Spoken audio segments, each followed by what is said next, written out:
Welcome back. This is Mr. Hassan's Maths channel. I'm now answering question number 8 from the practice paper for the IGCSE Cambridge 2005 syllabus. This is a paper 2, non-calculator paper.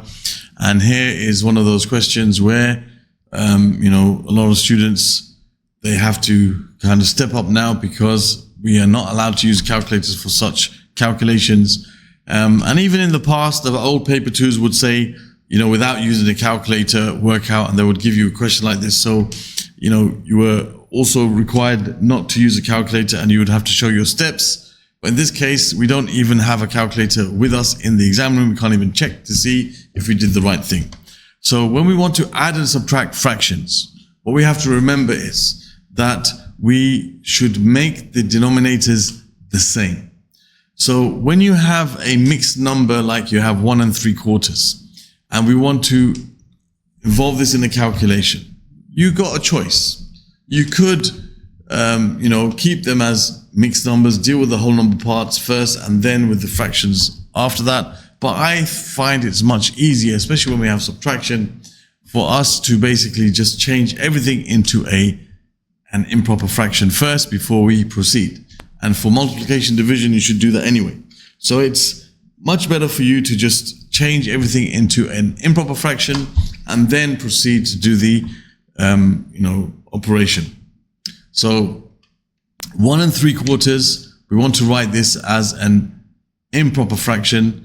So this is basically, you can think of this in different ways. Some people just memorize 4 times 1 plus 3. Multiply the denominator by the whole number and add the numerator. That's going to give you 7/4. If you kind of want to understand why it's 7/4, you can think of 1 is like 4/4. It's a whole, 4 parts over 4 is like 1 whole, plus 3 parts over 4, that gives you 7 parts over 4. That kind of gives you an understanding of why it's so.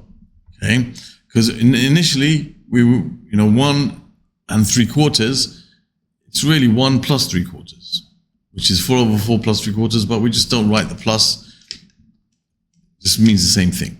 Now, so the 1 3/4 is going to become 7/4, and we've got to take away from that 11/12. Now, for us to do this subtraction, we have to be able to compare these two with the same thing. So you have 7/4 and you have 11/12. Well, we want to express them with the same denominator, so it's like you're subtracting things which are, able to be subtracted from each other. So what I'm going to do is I'm going to change,